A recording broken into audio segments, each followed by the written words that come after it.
Hey, you guys, I have some encouragement for you in these times because things are about to get crazy. You know that we are living in the last days, um, and we are about to approach some darker times because even in Matthew 24, how it talks about the hearts of man have waxed cold, and there are some people just waiting to riot, waiting to cause damage. You know, they're being run by their feelings, they're being run by their emotions.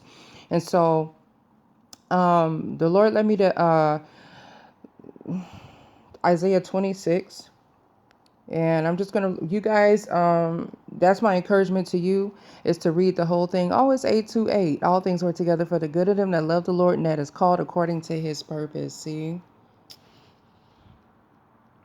my this would not zoom in good, but anyway, that was the time.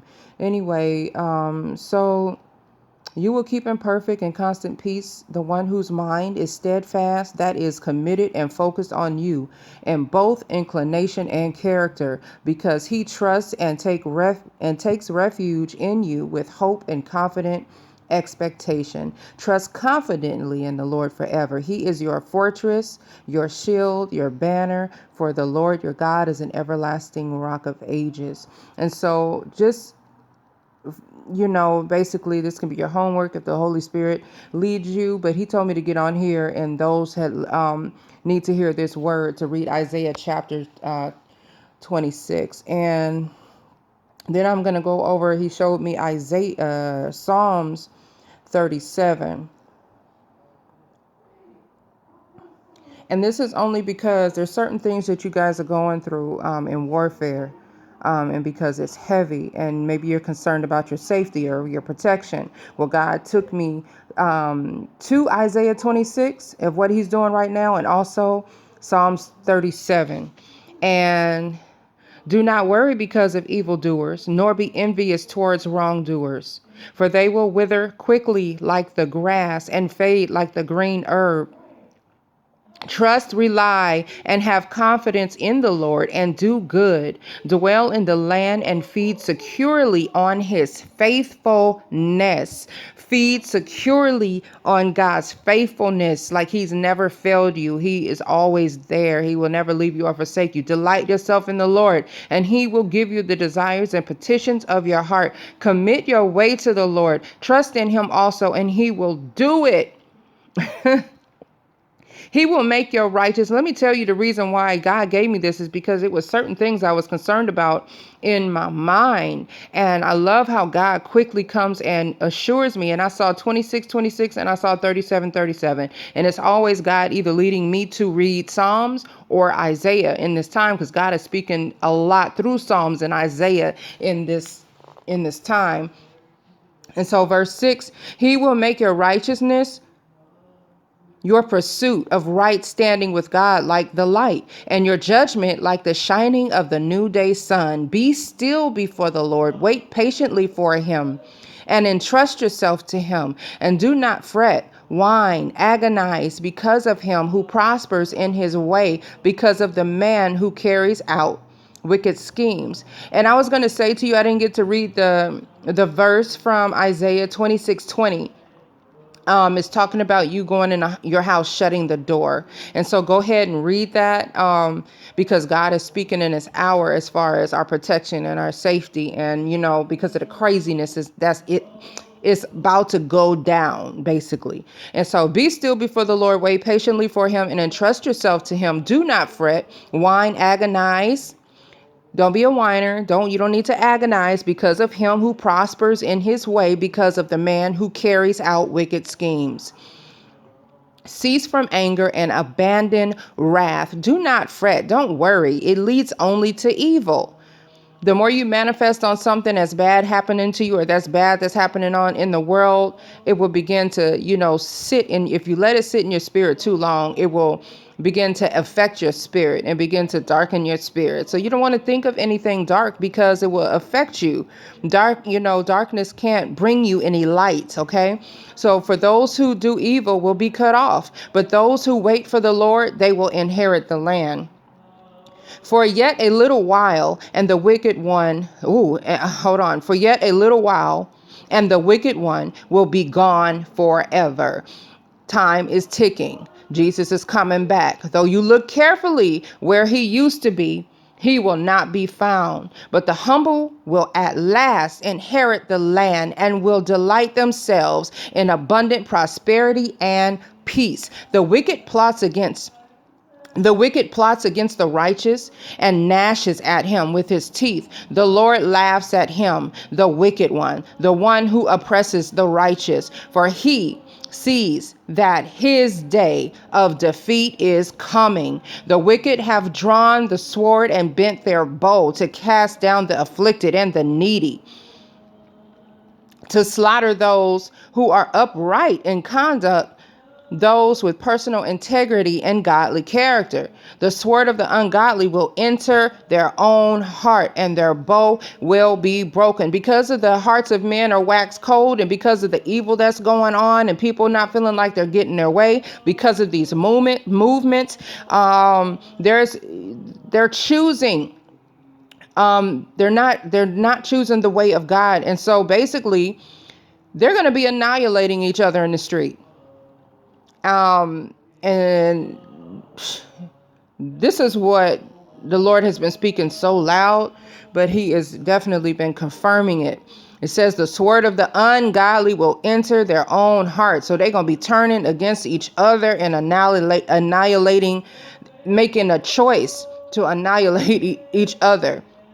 And their bow will be broken. Better is a little of the righteous who seek the will of God than the abundance, riches of many wicked godless. For the arms of the wicked will be broken, but the Lord upholds and sustains the righteous who seek him. The Lord knows the days of the blameless. Y'all don't blame nobody. That's the blame. We're the blameless. We're not blaming anybody for what's going on in the world. We have given, everything that goes on to us, we don't cast blame on somebody else. It's not anybody else's fault. We make choices, right? We all make choices. Nobody can make you do an evil thing to somebody. You make the choice to do that. The Lord knows the days of the blameless, and their inheritance will continue forever. So that means your inheritance will continue forever. You're not blaming anybody for what's went on in your past, and the Lord has helped you move on. And, the remnant, are just without spot or blemish. Praise the Lord. They will not be ashamed in the time of evil, and in the days of famine, they will have plenty and be satisfied. And in the days of famine, they will have plenty and be satisfied, but the wicked ungodly will perish. And the enemies of the Lord will be like the glory of the pastures and like the fat of lambs that is consumed in smoke. They vanish like the smoke. They vanish away. The wicked borrows and does not pay back, but the righteous is gracious and kind and gives. For those blessed by God will at last inherit the land, but those cursed by him will be cut off. Give your hearts to the Lord. Those that are watching this video for the first time, give your hearts over to the Lord. The steps of a good and righteous man are directed and established by the Lord, and he delights in his way and blesses his path. When he falls, he will not be hurled down, because the Lord is the one who holds his hand and sustains him. I have been young and now I am old, yet I have not seen the righteous, those in right standing with God, abandoned, or his descendants pleading for bread. We are not beggars. All day long he is gracious and lends, and his descendants are a blessing. Depart from evil and do good, and you will dwell securely in the land forever. For the Lord delights in justice and does not abandon his saints, faithful ones. They are preserved forever, but the descendants of the wicked will in time be cut off. The righteous will inherit the land and live in it forever. The mouth of the righteous proclaims wisdom, and his tongue speaks justice and truth. The law of his God is in his heart. Not one of his steps will slip.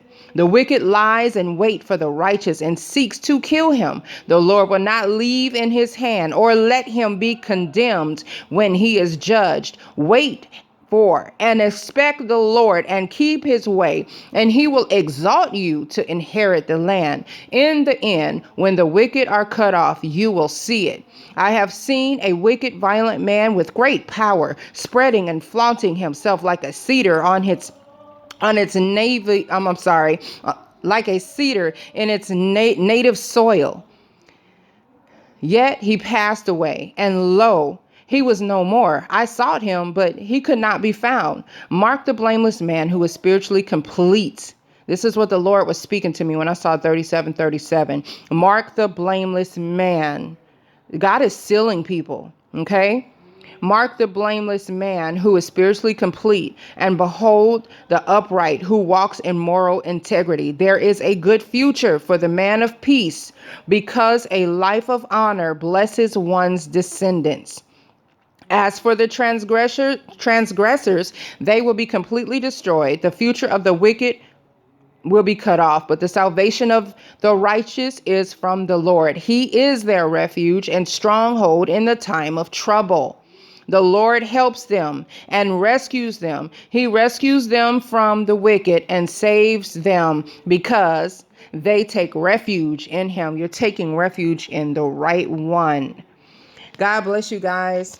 That's all I wanted to read. Read Isaiah chapter 26, the whole chapter. God is speaking through that too. I just wanted to come and read Psalms 37, because that's the one that really stood out even more, was 37:37, and how God is sealing his people. Mark the blameless man who is spiritually complete, and behold the upright who walks in moral integrity. There is a good future for the man of peace, because of a life of honor blesses one's descendants.